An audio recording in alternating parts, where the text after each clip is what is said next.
Now it is my distinct pleasure to introduce our third keynote, Tomas Jirousek.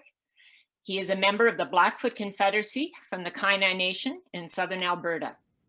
He graduated from McGill University this past spring with an honors degree in political science with a double minor in Economics and Indigenous Studies. He was also honored by being selected as the university's first Indigenous valedictorian in recognition of his leading a very successful campaign against the use of the Redmen as the name of the McGill's men's sports teams. Tomas also represents McGill as a varsity rower. He is currently studying law at the University of Toronto. He joined Pro Bono Students Canada in his first semester, where he's currently working to open a Pro Bono Indigenous Human Rights Clinic in downtown Toronto. In lieu of a speaker's fee, CASS has made a donation to the Pro Bono Students Canada to support his work around Indigenous human rights. Tomas plans to use his law degree to promote racial equality within the justice system. When he is not studying in Toronto, he splits his time between Whitehorse and the Blood Reserve in southern Alberta. He credits his mother, who I know is in our audience, hello Anne, a lifelong educator from the Kainai Nation, as his inspiration for pursuing higher education. Tomas will present for about 25 minutes, and if time permits, we would have questions and answers in the time remaining. So please put your questions in the chat, and I will monitor and share with him as time permits. Please also remember, if you haven't already done so, to mute your mics and to use speaker view. Please welcome Tomas. Thank you, Elizabeth, for the kind introduction, and to you, Elder Wilson, for the opening prayer. I'm incredibly excited and honored to be speaking with you all today. As Elizabeth said, my plan for this morning is to speak for half of my allotted time before taking some questions and having a conversation with all of you. But before I go any further, I'd like to acknowledge that I join you from the city of Toronto, which sits on Huron-Wendat, Mississaugas of the Credit, Haudenosaunee and Anishinaabe territories. Going beyond recognition of the land, I would also like to take the time to thank and acknowledge the people of the Haudenosaunee Confederacy for their hospitality since I've arrived in Eastern Canada. I've had the great privilege of learning from many brilliant Kanien'kehá:ka scholars and elders, and I am eternally indebted for their support and kindness as I continue my journey in education. And while I've had the good fortune of studying under many brilliant scholars in both Montreal and Toronto now, I remain most grateful to the people who I am fortunate enough to call my first teachers, which is where I will begin my talk today. Now, when I say first teachers, I mean that in the most grassroots human way possible. That means my parents, my grandparents, but also the broader kinship network and community that my family brought my brothers and I up in. From cousins on the Blood Reserve to family friends in our adopted home of Whitehorse. I've been incredibly fortunate to be supported by a strong community and kinship network. And this family, this kinship network, has really formed the backbone which pushed me to pursue higher education. They gave me hope, and wisdom, and inspiration. Crucially, though, my first teachers helped push back against so many of the racial stereotypes and social expectations which hold so many Indigenous youth back. Even beyond just the stereotypes themselves, portrayals of Indigenous people in the popular media often revolve around narratives of trauma and grief. We are inundated with facts, graphs, and statistics about child poverty, a lack of access to social services, and the staggering rate of youth incarceration. And that narrative is powerful. But my goal this morning is to use our conversation to speak about my experiences in overcoming some of those stereotypes and pursuing post-secondary education. As I said earlier, this conversation will start by talking about my family, my first teachers, then moving on to talk about my experiences in Alberta's education system. And the very first thing I'd like to highlight is the importance and value my family and community placed on setting expectations. One of the most important formative steps my family took at a very young age was placing high expectations, which shattered misconceptions of who I could and would become as a Blackfoot youth. These positive expectations were set so early and so consistently that there was never any room for societal misconceptions or stereotypes to influence how I perceived myself as an Indigenous youth. The expectation was never that we would just conform to the norm or submit to misconceptions and stereotypes. Now, my parents were both student athletes at the University of Lethbridge, and as my brothers and I were growing up, they often used sport as a forum for teaching discipline and work ethic. And I remember one very clear conversation I had had with my mom when I was maybe 8 or 9. We were on the way back from an afternoon at the rink, which had followed a full day at school, and I remember being exhausted. And I can tell you at that moment, all I wanted to do was get home and play video games. But my mom wouldn't have it. And after a small argument about whether I was going to do my homework or not, which of course I eventually did, I remember asking my mom why we couldn't just take it easy. Why couldn't it just be simple? And I remember my mom laughing at me and then eventually forcing me to get back to work, of course. And I consider conversations like these years, some of the most formative to my development. I struggled against them at many points, but I ultimately needed them. The expectation was always that we could and would rise to those expectations. But as my story shows, those expectations weren't just put out there without building an actual support system. I was never just alone in trying to meet expectations, but adults around me helped me develop the skills and resilience necessary to pursue those goals. And those expectations grew from something my parents and community set for me into something I set for myself. And my first teachers, my kinship network, really reinforced that self-belief. I remember at an early age, I set a goal for myself to become a lawyer. And while other children might have been playfully dismissed after suggesting that they had wanted to become a lawyer, my family never dismissed the idea that I might someday go on to law school. In fact, that goal of law school became the very expectation that my family, my first teachers, my community would hold me to throughout the next decade as I worked through high school and my undergraduate studies. This feeling of being seen by my family and community helped me feel validated in pursuing a law degree. I never felt as if it was something silly or something beyond me.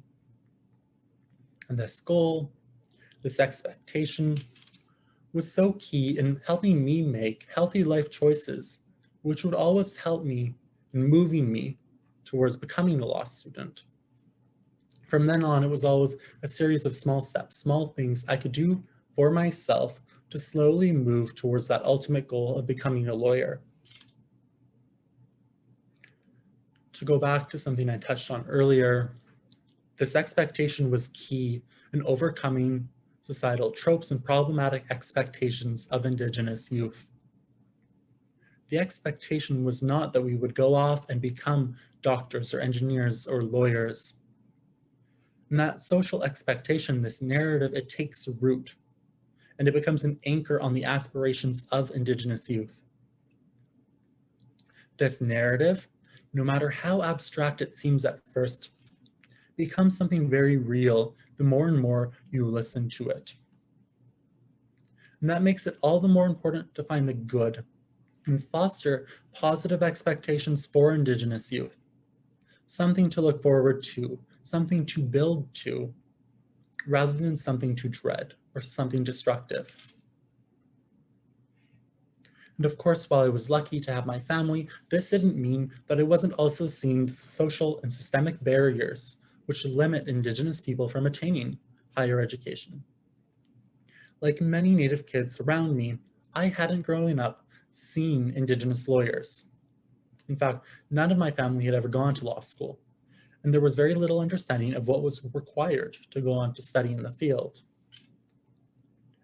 While my non-Indigenous peers have had the benefit of talking to family members about their experiences taking the law school admissions tests or firm recruits or tips and tricks of completing their first moot, I didn't have that. But what institutional knowledge my family might have lacked, they more than made up for in simply believing in my own ability. Which actually speaks to the second note I think is really crucial to our success as Indigenous youth, is fostering that belief that an Indigenous person, an Indigenous kid, is capable, brilliant, and something to be cherished. And on this note, I really do give credit to the people I'll call my second teachers. These were the teachers who supported me and believed in me through my secondary studies in Lethbridge. Even to this date, I reflect fondly on my high school English teachers at a Catholic Central High School in Lethbridge.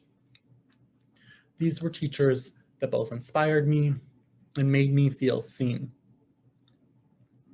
Similar to my first teachers, I felt that there was an expectation that I could and would do well in my courses, coupled with a belief, kindness, and patience to ensure that I met those goals. And I don't think I would be where I am today if it hadn't been for the belief and support from those teachers. You know, I can still remember the day when I told my English teacher at the time that I'd wanted to attend McGill.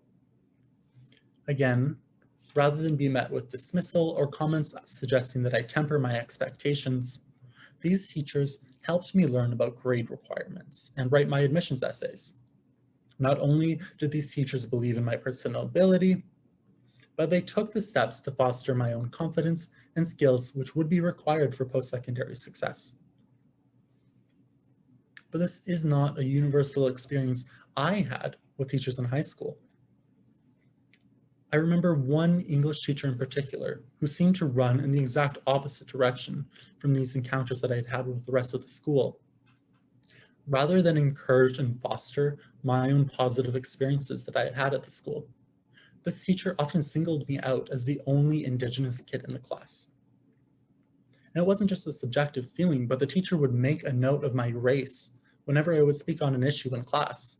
I was the Native kid. And then building on that isolation, the teacher usually engaged me as if I was a nuisance or a waste of time. And these comments often fed into racial stereotypes which came out in my engagements with non-Indigenous peers. I remember a comment I received after getting into McGill, where a peer congratulated me, only to say, quote, "You've always been so smart for a Native." These comments, again, reflect expectations and stereotypes of Indigenous youth. Even after we've demonstrated our own intellect or ability, the most we can ever become against these stereotypes is so smart for a Native. Rather than recognizing the fault in these misconceptions, these comments reflect the tragic strength of racist thoughts and attitudes towards Indigenous people and Indigenous youth. And these comments and this attitude from my teacher, they turned things for me. I went from a student who was expected to perform in class to a student who felt othered in class. I felt alone as an Indigenous student, and I felt trapped by the racial stereotypes which seemed to compel an idea that I was somehow less than my peers. In fact, this growing discord with my teacher grew so cavernous that my parents had to get called into the school. The first and only time that I've had such a conflict with an educator, which is where I will say I was so lucky to have the support of my parents. When confronted by this idea that I was somehow a troublemaker or incapable of understanding the course content, my parents supported me and continued believing in my potential. But that experience and support certainly isn't universal amongst Indigenous youth, and speaks to how detrimental a teacher like this can be on the development of an Indigenous kid. And of course, I'm not alleging some sinister motive behind why the teacher was acting in this way. But even just being treated as if I was a waste of time, combined with the isolation I felt, it was enough to make me doubt my own self-worth and potential. And if this was happening to me, then I fear for the treatment of other Indigenous youth who don't nicely fit the mold of what a Western education is supposed to look like. I was a kid who knew he wanted to pursue higher education. I never had to rebel against the system, nor did I ever really offend the idea of a Western education. But this is not and should not be the expectation for Indigenous youth. Which brings me to another takeaway, is that we should never force Indigenous youth to be someone who they aren't. We put such a high emphasis on higher education. But the reality is that Indigenous youth shouldn't be expected to conform to these standards if that's not who they are. Indigenous youth are capable, and we should meet them for where they are at. Yes, we need to see Indigenous doctors and engineers and architects, but we also need people who properly understand and carry our traditions and languages. And our understanding of education should praise and recognize the value in that type of knowledge. While I'm grateful for my education, particularly my legal education, that knowledge doesn't come close to the value that I put on the stories and histories shared by my late grandfather, Lester Tailfeathers, on the Blood Reserve. My grandparents have a knowledge and a wisdom which no university will ever be able to teach.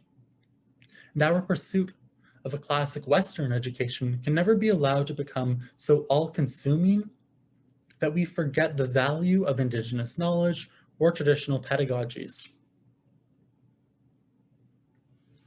And that goes beyond just traditional knowledge as well. While I'm proud to have been named valedictorian for my graduating class at McGill, I'm much prouder of my work and success in advocating for Indigenous peoples, Indigenous youth in both Montreal and Toronto now. And even this understanding of advocacy couldn't be captured through a classroom. Most of my understanding about social justice and advocacy came through conversations with my older cousin, with aunties and broader community in both Whitehorse and on the Blood Reserve. And this speaks to the fact that so many crucial lessons will be best taught and understood through our connection with other Indigenous people. Which is another crucial note to make, is that some types of Indigenous knowledge can't be taught in the classroom. And that means we need to adapt how we understand and value Indigenous knowledge and pedagogies. During my time at both the University of Toronto and at McGill, a premium has always been put on hiring more Indigenous professors. And that's great. It should be the initiative of schools and universities to hire more Indigenous people. But there was always such a stress placed on successful candidates having a doctorate and a master's and so many years of already teaching post-secondary studies. And yes, there will be Indigenous people who can fit that mold, and they should definitely be hired for those positions. We also need to make room and accommodate for those who have knowledge which can only be taught in a truly Indigenous context. One of my favorite opportunities in Montreal was the chance to go and study with Kanien'kehá:ka elders and matriarchs. And this meant getting out of the classroom, getting out of the university, and actually working with and learning from these knowledge holders in their territories. And it was always such a gift to be able to engage with those pedagogies in the way they were actually meant to function. Now, this doesn't mean going out and pulling in traditional knowledge holders from spaces that they're already working in. But it does mean opening space and respecting an Indigenous education enough to allow Indigenous nations to choose of their own volition whether or not to share knowledge and in what context we should be sharing that knowledge. Now, in pulling this all together and getting ready to conclude my remarks before taking some questions and engaging in a conversation, I think the starting place is that Indigenous people, especially Indigenous youth, are powerful and capable. If we are given a fair shot, we can do brilliant things, but that requires a few things. We need to meet Indigenous youth where they are at. Breaking a kid's spirit to force him or her into some predetermined model of someone educated will do nothing to advance that kid's future. Instead, we need to recognize the value and the strength of Indigenous youth where they are at right now.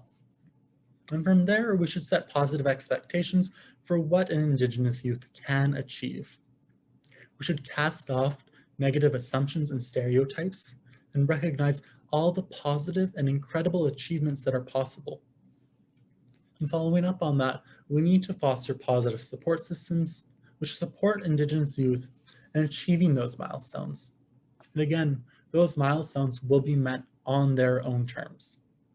And this can mean working through a Western education, or it can mean spending the time to learn our nation's languages, customs, and traditions. But at the end of the day, the spirit of an Indigenous youth will make that decision for themselves. Thank you.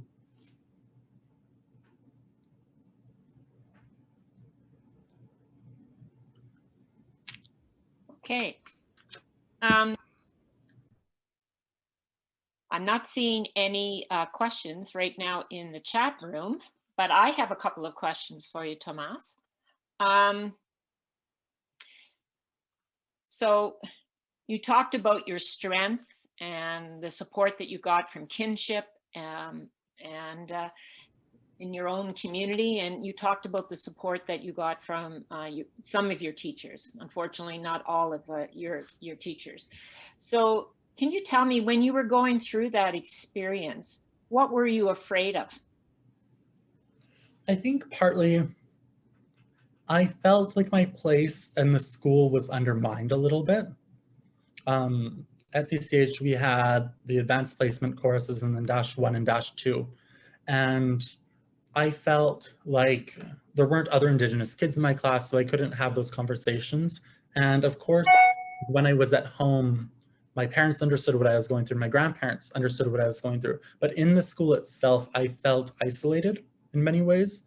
I felt concerned that if I went to administrators that I wouldn't be believed maybe, or that it would be blown out of proportion. And if I was having these feelings, I was also thinking about other Indigenous kids who may not have had at least the warm relations I did with some teachers, how they might feel if a teacher were to make them feel isolated in the way that I had, if a teacher were made to make them feel dismissed the way I felt. And so it was largely that, a feeling of isolation, loneliness, not sure where to go in the school. Okay. Thank you. There is one here in the chat. What was the source of your inspiration to achieve the name change with McGill, the men's athletics? Yeah, so as you had said in my introduction, I was a varsity rower during my time at McGill, and sport was always a forum where I felt safe and comfortable. It was always kind of a place where you shed a lot of those racial stereotypes, I think, that follow us into other forums. And for me, my teammates really became my best friends at McGill. We ended up moving in together in my second year, and I lived with other rowers. Got up every morning to go to the Olympic Basin, is where we trained in Montreal, and traveled around Quebec and Ontario competing for McGill. And those are my favorite memories at McGill. And I was lucky in that we didn't have to practice or train in the main McGill athletics facility, but I knew that Indigenous folks who had to go into this athletics facility felt really othered. They felt pushed to the boundaries. They felt, sometimes they said they felt unsafe in these settings, because at the time we were known as McGill Redmen. And everywhere you went in these athletics facilities, you would see Redmen football, Redmen hockey, Redmen basketball. And at the same time, there was a deep history of racist imagery being used to accompany the Redmen name. And so you saw images of Indigenous people being scalped in yearbooks at McGill. You saw, all types of really offensive songs and chants being used to describe Indigenous peoples, especially in the 1970s and the 1980s. And this was at a time where a lot of Indigenous people weren't actually going to McGill, because there were some restrictions on enrollment numbers for how many Indigenous people could be there, accompanying, of course, Indian Act restrictions, which limited Indigenous people from going to post-secondary institutions. And so there was really this really deep legacy of racism and hurt at McGill, and it was kind of compounded by the Redmen name. And so for me, I wanted to create an environment where Indigenous people, Indigenous youth could engage in McGill athletics the way I really felt like I was. I couldn't imagine going through McGill without the support of my teammates, and it just breaks your heart to know that so many Indigenous youth, Indigenous athletes couldn't engage the way I was. And so I wanted to create an opportunity where all Indigenous folks who attend McGill could benefit from what really was a great experience for me. Thank you. Okay, the questions are coming in now. Here's another one. What concrete actions could teachers or principals take in order to counter those feelings of isolation that you described that Indigenous students can experience? We must make schools a place where our students want to be. One of our biggest challenges is capable Indigenous students not doing as well academically as they are capable of doing due to learning gaps arising from poor attendance. I don't know if I can offer a concrete answer, but I think something that would have benefited me in that moment is to know that I would have been believed and understood and valued if I brought forward my experiences with this teacher. I felt like, especially this teacher is older, this teacher was non-Indigenous, this teacher obviously had a higher education. I felt like in so many ways, my value wasn't the same as his. I felt like what I needed in that moment was for the school to show me that I was valued just as much as someone non-Indigenous, just as much as someone older, just as much as anybody else in the space. And I felt, partly because it was compounded by the way he acted towards me, but I felt like I wouldn't be believed, that my complaints would be dismissed. And I think what I needed, and especially because I didn't obviously go from confrontations with the teacher directly to a meeting with my parents. Obviously, there had been some back and forth with the administration. And throughout that entire time, no one ever told me, we believe you and we understand how difficult this is to be, and we can't imagine how difficult this must be for you in this situation.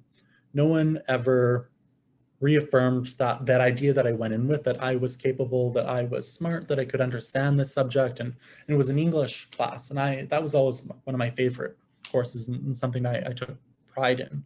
And I felt that it would have been helpful for me to feel affirmed in my skill, in my knowledge, in the fact that I could do the subject.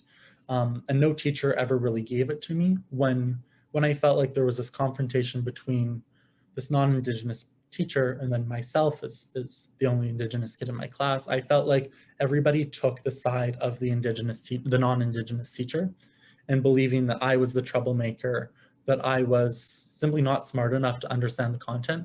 And that's what hurt the most. And what I needed was somebody to take my side in the school.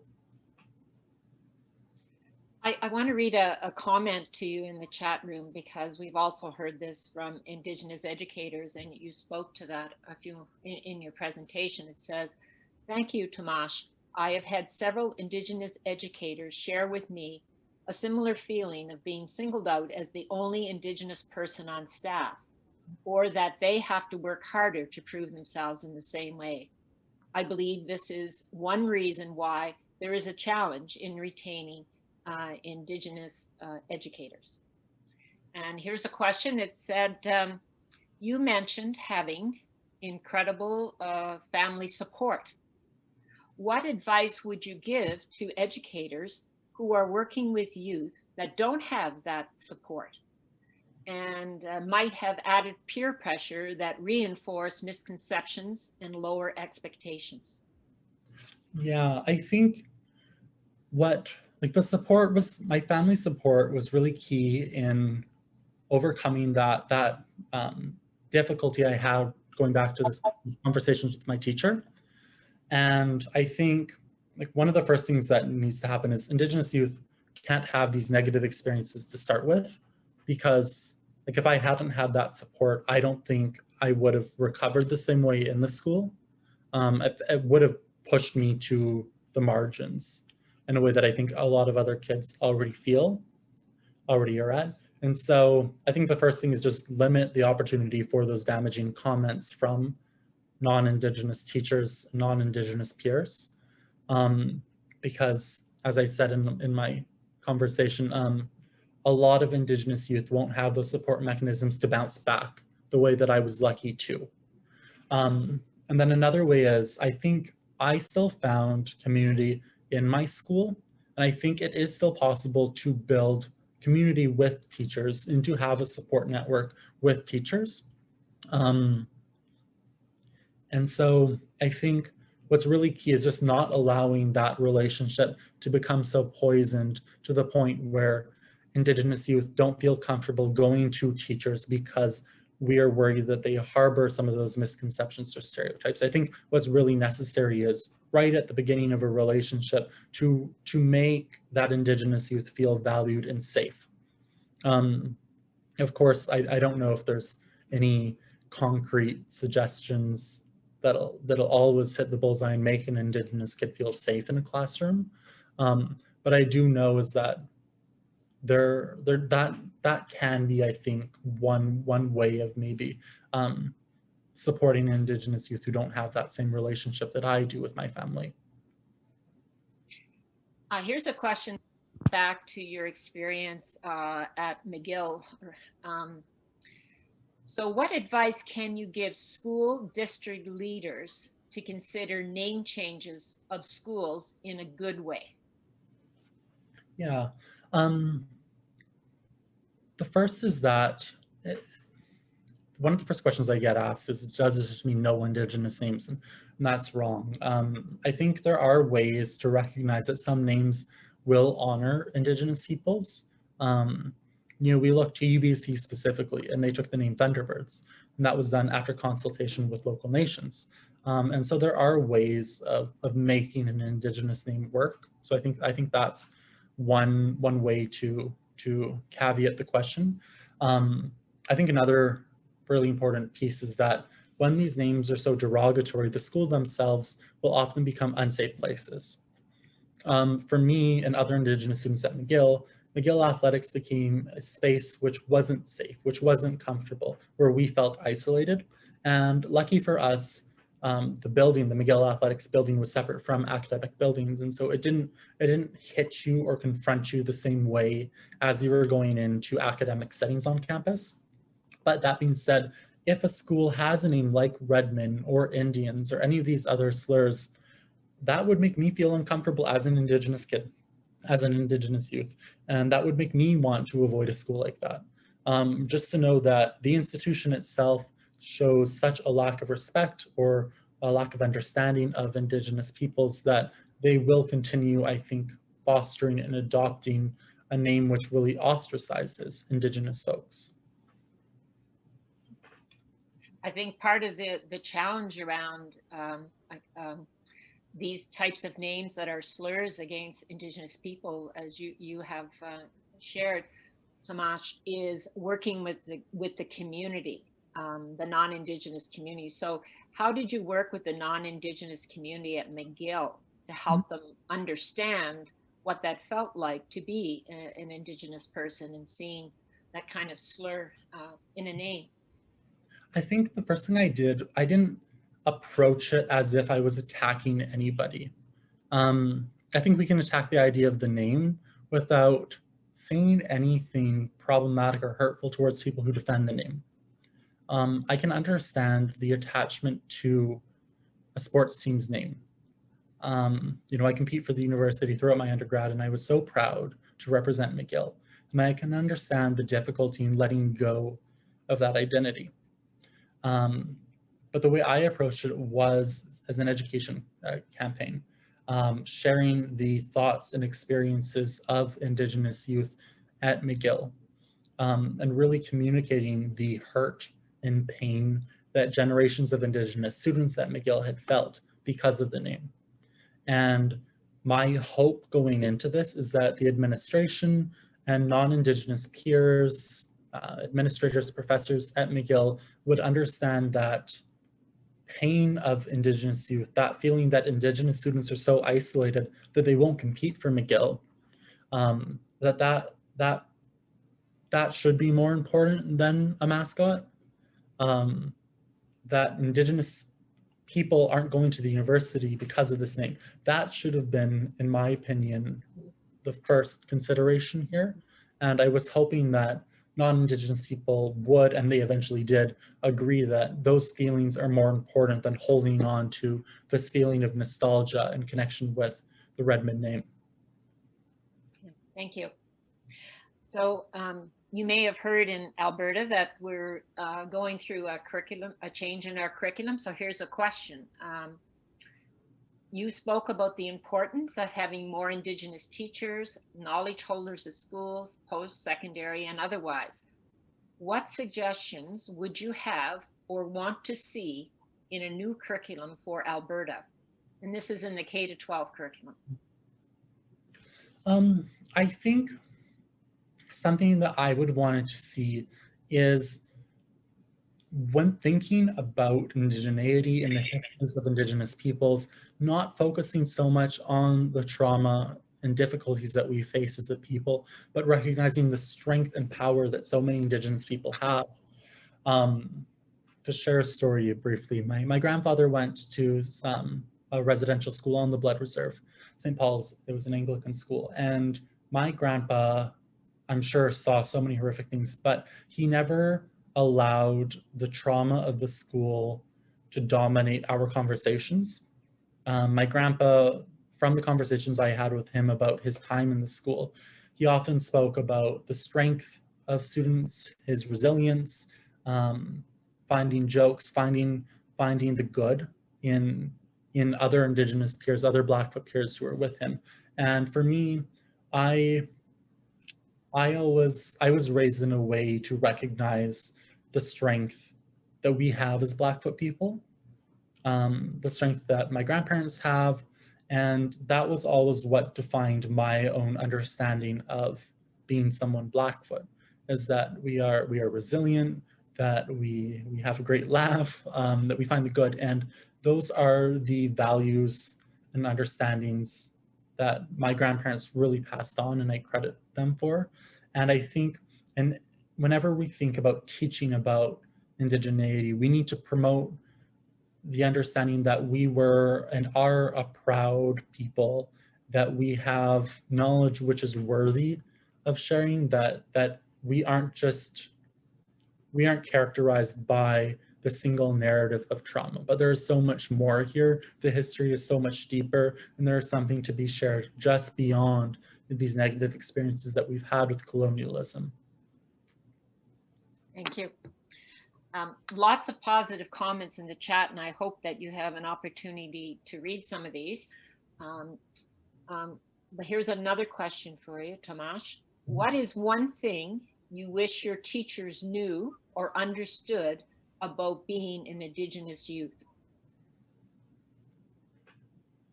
That you go into a room and if you are the only Indigenous student, you know it. Like I was usually the only Indigenous student in my classes, and that never escaped me. I never had another Blackfoot teacher in high school, and that didn't escape me either. And there's a feeling, I think, of loneliness when you're the only one. And this is true at McGill. I was almost always the only Indigenous student in a classroom there as well. And there's a bit of a feeling of loneliness in those spaces, and that it never escapes you. There is always, I think, this feeling of maybe not belonging in certain spaces, because the spaces, they exclude people like you. They exclude Native youth from so many spaces. And then once a Native youth pierces one of these spaces, you're reminded of the fact that these systems really weren't meant to promote your success. They were meant to promote something else. And you're reminded of that the moment you realize, just how alone you really are in the space. And so I think it's important to to recognize how difficult being the only Indigenous youth, Indigenous kid in a space will be, how lonely that might feel, and then making accommodations and making the best effort to really accommodate that feeling of loneliness, to find some way to counteract it, hopefully. Thank you. How did the school culture in your high school either feed your desire for reaching your goal? How was it supportive, and how did it hamper it? Yeah. I would say en masse, the school didn't, as an institution, ever make me feel like I was supported. It was individual teachers. And so I think for me, like, I was really grateful to a few individual teachers. And I think that shows the impact that one teacher can really have on a student. It was one teacher who helped me prepare my admissions letters to McGill and helped me foster an interest in McGill and in a political science degree. And so the power of one, I think, really came across in those conversations. And I think, then speaking to the other bit, I think the institution itself needed to promote indigeneity at a deeper level. I felt like there were limited opportunities to actually learn about, First Nations education. And I feel like those opportunities were often characterized as somehow less than other subjects. Even at McGill, but especially in high school, the idea of Indigenous studies was always looked down on for some reason, when that's not how I was raised to perceive Indigenous knowledge or Indigenous teachings. Is even now, like, I recognize the study of Indigenous law as equal, if not greater, than other types of law that we study, and the importance of studying them together. And similarly, First Nations education should never have been something that was just put on the back burner and treated as if it was somehow less valued than other subjects like social studies and English, that they are all important together, and that a student who decides to take the time to learn more about indigeneity or First Nation studies shouldn't be looked down on as if it's somehow less than some of the other subjects they might choose to study. And that's something that, my school, I don't think ever properly adjusted to or properly recognized. Okay, thank you. A former Keynote, I'm sure who you know, who is a former lawyer himself, Senator Murray Sinclair, as you know, has retired from the Senate. And he retired from the Senate, and he told us this when he had last visited our gathering. He talked that he shared with us that he was going to write his memoirs. And he said his memoirs were going to focus on these 4 questions. Where am I from? Where am I going? Why am I here? And who am I? And when he wasn't writing his memoirs, he said he wanted to spend time with his family and also supporting young and potential future Indigenous lawyers. So, Tomas, I was wondering, or I would be curious about one of these questions, and I'll read the 4 again. And just for our closing question for you, if you could choose one that you would like to answer. Where am I from? Where am I going? Why am I here? Who am I? It's a very good question. I think I'll answer a few of them mixed together. Actually, I'll answer 2. Where am I from has always been a very strange question for me to answer. I was born in Lethbridge. My parents were students at the time at the U of L, and spent a great deal of my youth on the Blood Reserve and visiting Lethbridge. And we moved to Whitehorse, to a small Indigenous community named Watson Lake, before eventually moving to Whitehorse as my brothers and I got older. And I was there till I was maybe 12 or 13 before moving back to Lethbridge. And it's always been interesting to explain where am I from, because I've been quite lucky to have many places that I'm from.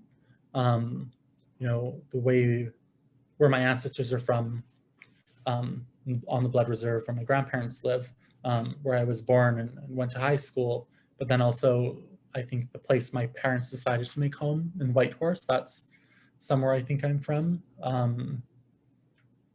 Where am I going is also one I'd like to speak to, because I don't really know, but I think it's an interesting question, an exciting question. Because for so long, the goal was, as I said in my conversation, to go to law school and become a lawyer. And then I got here and all of a sudden I realized, oh goodness, I made it to the point I wanted to make it to. I've been working towards this goal for such a long time. What comes next?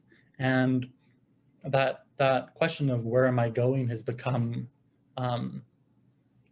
of greater and greater significance in my mind as I've now finishing my first year of law school and 2 more to go. I think, and when I think about where am I going, I actually reflect a lot on where I am from, recognizing that both in Whitehorse and on the Blood Reserve, I was really fortunate to have the support of so many Indigenous folks around me, so many Indigenous communities.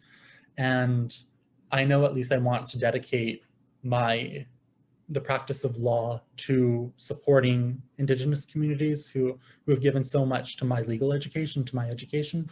And so I know at least that I can look to the past to at least inform how I want to practice law and how I want to move forward in a good way in the future. Okay. Well, thank you. Thank you very much, Tomas. Your presentation was very inspiring, very compelling, especially when you have so many educators and people that are involved in education.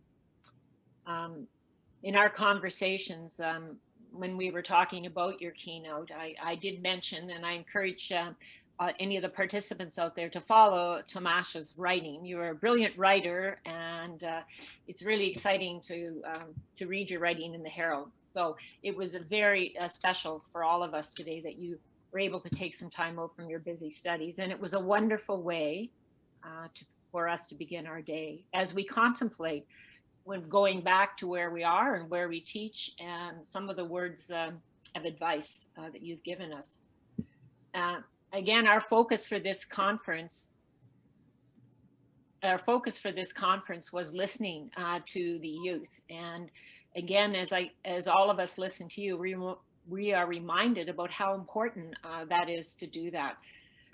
Because when we listen to young people, and the panel that we had the other day, you are truth tellers.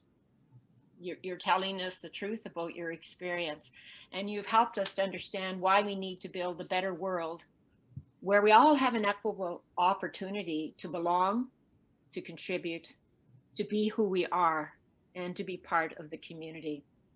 We have much to learn from the younger generation. And I just think about some of the truths that you told us today, how stereotypes get in our way as educators, and we don't work hard enough to remove some of those barriers. The expectations, and because sometimes those stereotypes drive our expectations, rather than taking the time to get to know an individual student and looking at a student and from a place of strength, and getting to know that student and listening to that student and asking them what works for them. Okay. You talked about the importance of fostering a belief in a child. And we all know that that's really important. If a child doesn't believe that they can learn, that they can succeed, and that you're there to support them. And so that was really important too. That is our role as educators, is to guide that teacher and to support that teacher. And the importance of looking at other models of education. There are other people who have huge knowledge about the world, and we look to Indigenous people and their traditional knowledge and the survival. And we've learned so much about the connection to the earth and how much more Indigenous people know about how to steward the land and care for the land than we do. Anyway, that is it. I guess I would close by saying that we have much to learn as adults from youth if we take the time to ask you and to listen to you. We wish you all the best in your education. We thank you for being truthful and telling us those truths today and being honest. And we're all going to follow your future with great interest. So thank you very much, Tomas. Thank you for having me.